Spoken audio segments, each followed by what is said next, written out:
Hi, I'd like to tell you about a very special group of young people. They're called Junior Achievers, and you can find them in every state from Maine to Hawaii. Wow, there's just not a lot of institutions of any kind that have made it to 100 years, not only across the nonprofit sector, but across the entire economy. Who does this? You've got an organization that's got both breadth and depth in terms of offerings, but in terms of lives that they've touched. I wouldn't be here today without Junior Achievement. I mean, it was that important. I can't wait to see how far we are in another 100 years. Hoping the hurdles through the obstacles, and anyone who said it was impossible. Just for a moment, imagine you are blind.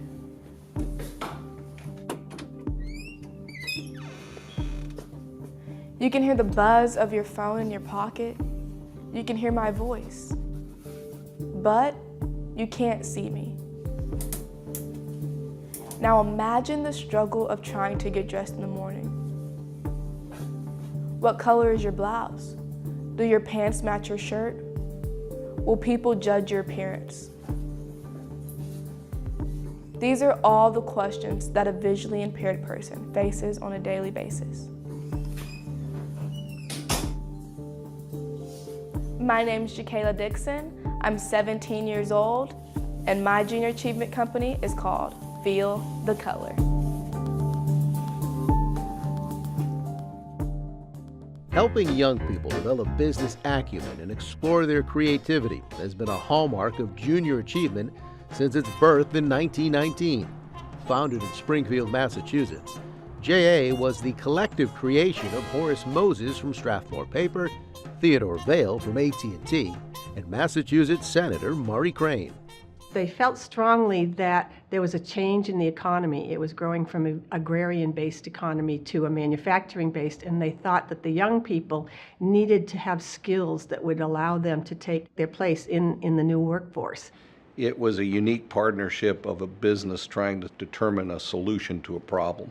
Horace Moses wanted people that were going into his paper mill to understand how a business operated, so that they would understand that a dollar in doesn't mean it's a dollar in my pocket. And so it was teaching the kids that basic concept. It was almost a self-preservation sort of an approach. It's similar to today. There aren't enough people to fill the jobs that are out there. So they came up with the Junior Achievement Bureau, or Junior Achievement as they called it, and it was housed at the Big E, which is the Eastern States Exposition, and in 1925 the very first Junior Achievement building was built. What they learned is how to operate a business, what went into a business from the bookkeeping part of it. They also learned sales, they learned the manufacturing, they learned the difference between unit production and assembly line production. Supervised by adult advisors who are experts in the fields of production, business, and sales, small groups of youngsters set themselves up in companies.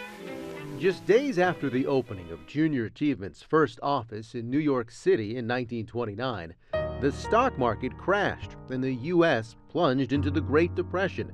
Nonprofits would face immediate challenges, and with its vital partnership with the corporate community, JA would be no exception. At the same time, Junior Achievement's enrollment was on the rise. Young people attracted to the unique economic opportunities JA presented in uncertain times. Junior Achievement's ambitions for national expansion would be led by Horace Moses and Charles Hook, the president of American Rolling Mill Company, an Ohio steel manufacturer. Hook was also the president of the National Association of Manufacturers, and he would organize a breakfast at New York's famed Waldorf Astoria Hotel. Over 700 national business leaders attended to learn of JA's plans for expansion. The date of the breakfast? December 5th, 1941. We were basically an East Coast organization until about 1941. And at that point, 2 days before Pearl Harbor, launched this plan to take JA nationwide. December 7th, 1941, a date which will live in infamy. World War II would slow down expansion plans, but JA adapted, with student companies aiding the war effort. One student-run company in Chicago was contracted to produce 10,000 pet hangers for the Army. What's really unique about the history is that all through it, it's been one of the situations where JA becomes a solution provider. In the case of post-war, concerned that we're going to become a socialized nation. And so business leaders gathered together, formed chapters around the United States. Most of that expansion took place just post-war. And so solved a problem then.